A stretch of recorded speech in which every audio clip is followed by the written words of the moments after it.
Today discussion about paranoid personality disorders. What is paranoid personality disorder?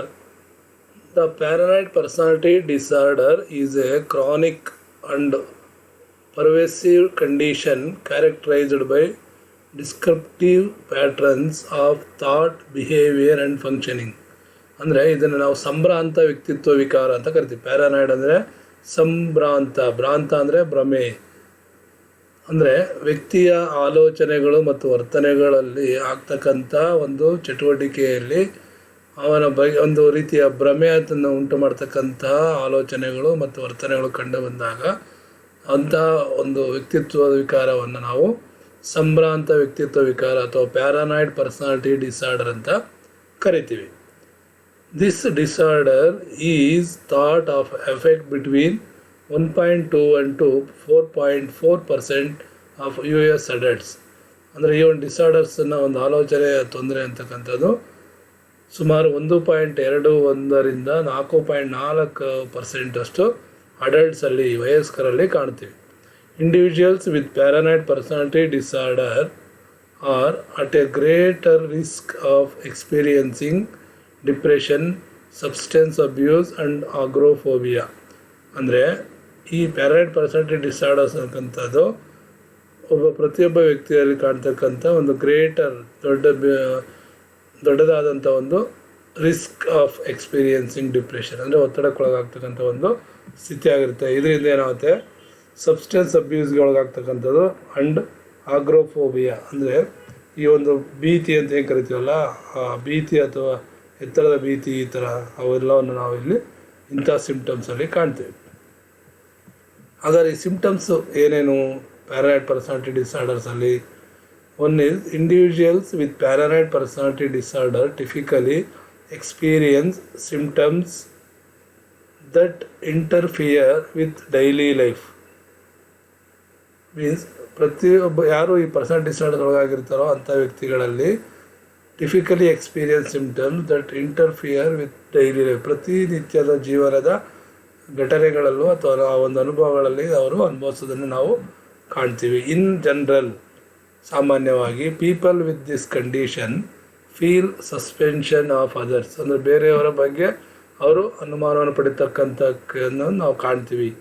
While this mistrust is unfounded, their distrust of others make it difficult to form relationship and can interfere with many aspects of life including at home, at school and at work. ಅಂದರೆ ಯಾರು ಈ ಒಂದು ಕಾಯಿಲೆಗೆ ಒಳಗಾಗಿರ್ತಾರೋ ಅಂಥವರಲ್ಲಿ ಮಿಸ್ಟ್ರಸ್ಟ್, ನಂಬಿಕೆಯಲ್ಲೇ ಇರ್ತಕ್ಕಂಥದ್ದು, ಅಪನಂಬಿಕೆ ಹೆಚ್ಚಾಗಿ ಕಂಡು ಬರ್ತಕ್ಕಂಥದ್ದು, ಬೇರೆಯವ್ರು ನಂಬದೇ ಇರ್ತಕ್ಕಂಥದ್ದು ಅಥವಾ ಇವರು ಅವ್ರನ್ನ ನಂಬದೇ ಇರ್ತಕ್ಕಂಥದ್ದು, ಉತ್ತಮವಾದಂಥ ರಿಲೇಷನ್ಶಿಪ್ನ ಬಳಸ್ಕೊಳ್ದೇ ಇರ್ತಕ್ಕಂಥದ್ದು, ಆಮೇಲೆ ಬೇರೆ ಇದರಲ್ಲಿ ಅವರು ಇಂಟರ್ಫಿಯರೆನ್ಸ್ ಆಗದೆ ಇರ್ತಕ್ಕಂಥದ್ದನ್ನು ಕಾಣ್ತೀವಿ.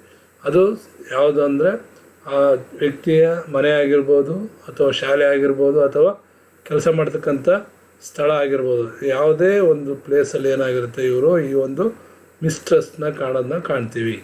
ಪೀಪಲ್ ವಿತ್ PPD ಅಂದರೆ ಪ್ಯಾರಾನಾಯ್ಡ್ ಪರ್ಸನಾಲಿಟಿ ಡಿಸಾರ್ಡರ್ಸ್ ಅಂತ ಕರಿತೀವಿ. ಅದನ್ನು do not see their behaviours as out of the ordinary but are perceived by others as hostile and suspicious.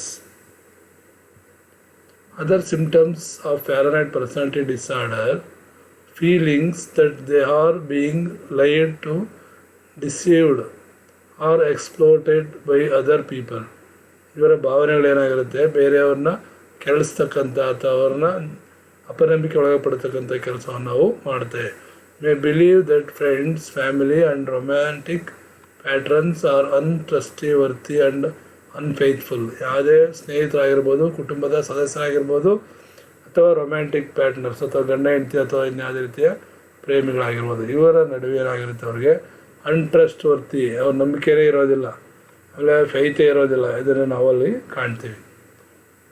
Out ಬ್ರಸ್ಟ್ಸ್ of anger in responses to perceived deception, often described as cold, jealous, secretive and serious.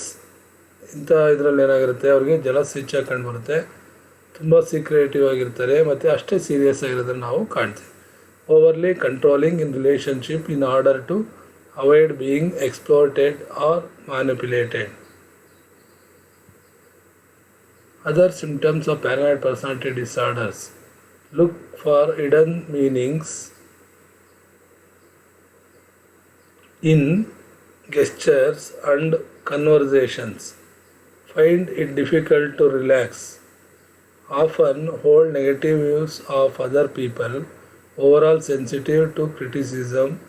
Overact in response to perceived criticism. ಅಂದರೆ ಯಾರು ಈ ಒಂದು ರೋಗಕ್ಕೊಳಗಾಗಿರ್ತಾರೆ ಅವರಲ್ಲಿ gestures and conversations, ಅವರನ್ನು ಮಾಡ್ತಕ್ಕಂಥ ಸನ್ನೆಗಳು ಮತ್ತು ಅವರ ಕಾನ್ವರ್ಸೇಷನ್ ಏನಿರುತ್ತೆ ಅದು ತುಂಬ ಹಿಡನ್ ಆಗಿರುತ್ತೆ, ಯಾವುದೂ ಎಕ್ಸ್ಪ್ರೆಸ್ ಮಾಡೋದಿಲ್ಲ.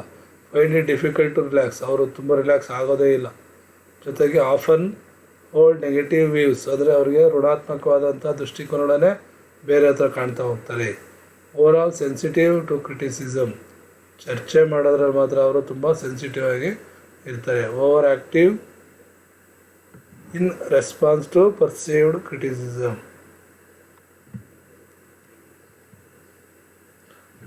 The DSM-5 specifies that an addition to having symptoms of pervasive suspension and distress, a diagnosis of PPD required that these symptoms must not be related to the psychotic episodes associated with schizophrenia, bipolar disorder or depressive disorder with psychotic features. ಅಂದರೆ DSM-5ನಲ್ಲಿ ಏನು ಮಾಡಿದ್ದಾರೆ, specifies that in addition to have a symptoms, ಅಂದರೆ ಈ ರೋಗಕ್ಕೆ ಸಂಬಂಧಿಸಿದಂತಹ ಕೆಲವು ಸಿಮ್ಟಮ್ಸ್ಗಳನ್ನು ಈ ಒಂದು DSM-5ನಲ್ಲಿ ಇದು ಮಾಡಿದ್ದಾರೆ. ಅದರಲ್ಲಿ ಪ್ರಮುಖವಾಗಿ ಸಸ್ಪೆನ್ಷನ್ ಆ್ಯಂಡ್ ಡಿಸ್ಟ್ರೆಸ್, ಅಂದರೆ ಅವರ ಅನುಮಾನ ಸ್ಥಿತಿ ಮತ್ತು ನಂಬಿಕೆ ಅರ್ಹ ಇಲ್ಲದೆ ಇರ್ತಕ್ಕಂಥದ್ದನ್ನು ಇಲ್ಲಿ ಆ್ಯಡ್ ಮಾಡಿದ್ದಾರೆ. ಎ ಡಯಾಗ್ನೋಸಿಸ್ ಆಫ್ PPD, ಅಂದರೆ ಇದರ ಚಿಕಿತ್ಸೆಯಲ್ಲಿ requires that these symptoms must not be related to the psychotic episodes, ಅಂದರೆ ಸೈಕೋಟಿಕ್ ಎಪಿಸೋಡ್ಗಳಲ್ಲಿ ಇದು ತುಂಬ ಅಸೋಸಿಯೇಟೆಡ್ ವಿತ್ ಸ್ಕಿಜೋಫ್ರೇನಿಯಾ, ಇದು ರಿಲೇಟೆಡ್ ಏನಾಗಿರುತ್ತೆ, ಸ್ಕಿಜೋಫ್ರೇನಿಯಾ ಅಥವಾ ಏನು ಕರಿತೀವಲ್ಲ ಆ ಒಂದು ವಿಚಿತ್ರ ರೋಗಕ್ಕೆ ತುಂಬ ರಿಲೇಟೆಡ್ ಇರುತ್ತೆ. Bipolar disorder or depressive disorder with psychotic features. ಹಾಗಾದರೆ ಇದರ ಕಾಸಸ್ ಏನು, ಪ್ಯಾರನೈಡ್ ಪರ್ಸನಾಲಿಟಿ ಡಿಸಾರ್ಡರ್ಸ್ನ ಕಾಸಸ್ ಏನಪ್ಪ ಅಂದರೆ, while the exact cause of PDD are not known, it is believed the both genetic and psychological factors play a role. ಅಂದರೆ ಈ ಒಂದು ರೋಗಕ್ಕೆ ಕಾರಣಗಳನ್ನು ಪ್ರಮುಖವಾಗಿ ಅಧ್ಯಯನ ಮಾಡಿದಾಗ ಜೆನೆಟಿಕ್ಸ್, ಜೈವಿಕ ಅಂಶಗಳು ಮತ್ತು ಮಾನಸಿಕ ಅಂಶಗಳು, ಮನೋವೈಜ್ಞಾನಿಕ ಅಂಶಗಳು ಏನಾಗುತ್ತೆ ಇಲ್ಲಿ ಪ್ರಮುಖವಾದ ಪಾತ್ರವನ್ನು ವಹಿಸ್ತವೆ. There is also likely a strong genetic component since a family history of schizophrenia is considered a risk factors for paranoid personality disorder. ಅಂದರೆ ಈ ಒಂದು ಜೆನೆಟಿಕ್ ಸಂಬಂಧಪಟ್ಟಂತಹ ಫ್ಯಾಮಿಲಿ ಹಿಸ್ಟ್ರಿ ಅಥವಾ ಅವರ ಒಂದು ಮನೆತನದ ಹಿಂದಿನ ಆ ಒಂದು ಇತಿಹಾಸವನ್ನು ತೆಗೆದುಕೊಂಡಾಗ ಅವರಲ್ಲಿ ಇದ್ದಂಥ ಜೆನೆಟಿಕ್ ಒಂದು ಕಾಂಪೊನೆಂಟ್ಸ್ ಏನಾಗಿರುತ್ತೆ ಅವು ಮತ್ತೆ ಇನ್ನೊಂದು ಜನ್ರೇಷನಲ್ಲಿ ಕಾಣೋದನ್ನು ಕಾಣ್ತಾ ಹೋಗ್ತೀವಿ. ಈ 1 to 1 ಜನ್ರೇಷನಲ್ಲಿ ಜೆನೆಟಿಕ್ ಫ್ಯಾಕ್ಟರ್ಸ್ ಬರೋದ್ರಿಂದ ಈ ಥರ ರಿಸ್ಕ್ ಫ್ಯಾಕ್ಟರ್ಸ್ ಏನಾಗುತ್ತೆ ಪರ್ಸನಾಲಿಟಿ ಡಿಸಾರ್ಡರ್ಸ್ತು ಪ್ಯಾರನೈಡ್ ಪರ್ಸನಾಲಿಟಿ ಡಿಸಾರ್ಡರ್ಸಲ್ಲಿ ನಾವು ಪ್ರಮುಖವಾಗಿ ಕಾಣ್ತೀವಿ. ಹಾಗಾದರೆ ಇದಕ್ಕೆ ಟ್ರೀಟ್ಮೆಂಟ್ ಏನು? Paranoid personality disorder is generally treated with psychotherapy. ಯಾರು ಈ ಪ್ಯಾರನೈಡ್ ಪರ್ಸನಾಲಿಟಿ ಡಿಸಾರ್ಡರ್ ಒಳಗಾಗಿದ್ದಾರೋ ಅವರಿಗೆ ಸಾಮಾನ್ಯವಾಗಿ ಸೈಕೋಥೆರಪಿಯನ್ನು ಮಾಡ್ತಾರೆ with ongoing treatments and appropriate support. ಅವರು ಅಪ್ರಾಪ್ರಿಯೇಟ್ ಸಪೋರ್ಟ್ ಮತ್ತು ಟ್ರೀಟ್ಮೆಂಟ್ ಎರಡವನ್ನು ಮಾಡ್ತಾ ಹೋಗ್ತಾರೆ. People with this conditions can manage their symptoms and functions more effectively in daily life.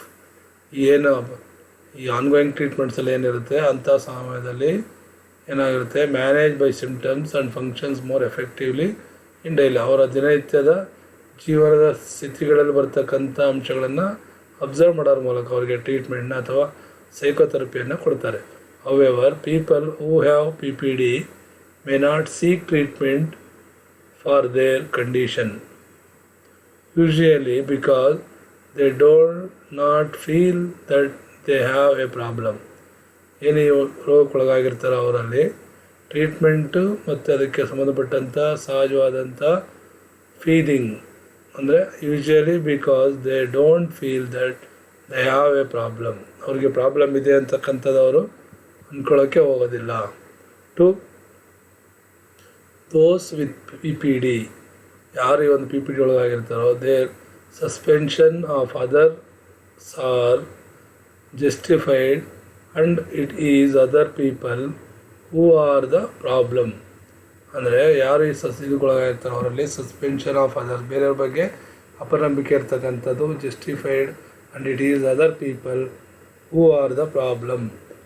The distress and paranoia that characterize the conditions also make it difficult for people with PPD to trust their doctors and therapists. This can make it challenging for healthcare professionals to establish a therapeutic rapport with the individuals. ನಾವು ಇದನ್ನು ಪ್ರತಿ ಇಂಡಿವಿಜುವಲ್ಸಲ್ಲಿ ನಾವು ಕಾಣ್ತಾ ಹೋಗ್ತೀವಿ. ಹಾಗಾದರೆ psychotherapy ಏನನ್ನು treat ಮಾಡುತ್ತೆ? Treatments for PPD usually focus on helping people develop coping skills. ಅಂದರೆ ಏನಾಗುತ್ತೆ ಅಂದರೆ ಈ ಸೈಕೋಥೆರಪಿ ಅಂತಕ್ಕಂಥದ್ದು ಜನರಲ್ಲಿ ಆ ಒಂದು ಕೋಪಿಂಗ್ ಸ್ಟೇಟಸ್ನ ಸ್ಕಿಲ್ ಅಥವಾ ಬೆಳವಣಿಗೆಗಳನ್ನು ಕೌಶಲ್ಯಗಳನ್ನು ಅಭಿವೃದ್ಧಿಪಡಿಸುತ್ತೆ. Therapy often focus on building empathy, trust, communication, self-esteem, social relationship, communication skills and general coping ability.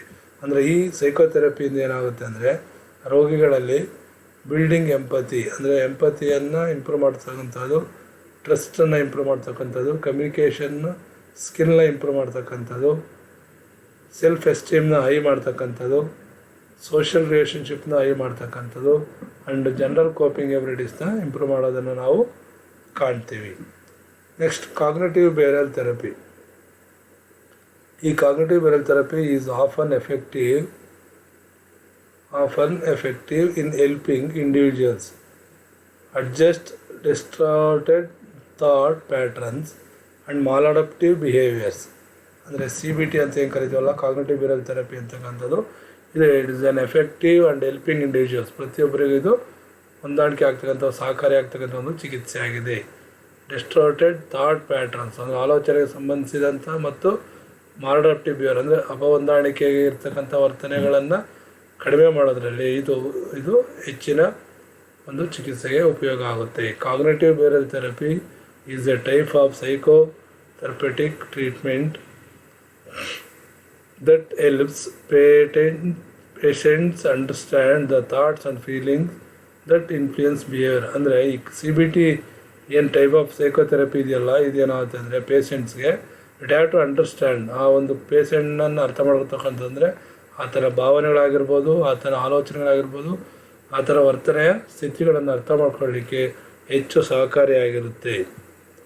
Medication ಏನಪ್ಪ ಅಂದರೆ, while medication is not usually used to treat paranoid personality disorders, but may be used in cases where symptoms are severe or if an associated condition such as depression or anxiety is also present. Prescribed drugs included antidepressant, antipsychotic and anxiety medications. ಅಂದರೆ ಈ ರೋಗಕ್ಕೊಳಗಾದಂಥವ್ರಿಗೆ medication ಏನಾಗುತ್ತೆ ಅಂತಂದರೆ prescribed drugs included depressant ಇರತಕ್ಕಂಥ drugs, antipsychotic ಮತ್ತು anxiety medications ಇರ್ತಕ್ಕಂಥ ಮೆಡಿಕೇಷನ್ನ ಕೊಡ್ತಾರೆ. Medications alone are not a recommended treatment for personality disorders and are best used in combination with psychotherapy. ಅಂದರೆ ಮೆಡಿಟೇಷನ್ಗಿಂತ ಮುಂಚೆ ಏನಾಗುತ್ತೆ ಸೈಕೋಥೆರಪಿಯನ್ನು ಕೊಡ್ತಾರೆ. ಅದಕ್ಕೆ ಸಂಬಂಧಿಸಿದಂತೆ ಅದಕ್ಕೆ ಹೊಂದಾಣಿಕೆ ಆಗೋ ರೀತಿಯಲ್ಲಿ ಈ ಹೇಳಿದಂಥ ಮೆಡಿಕೇಷನ್ನ ಕೊಡ್ತಾರೆ.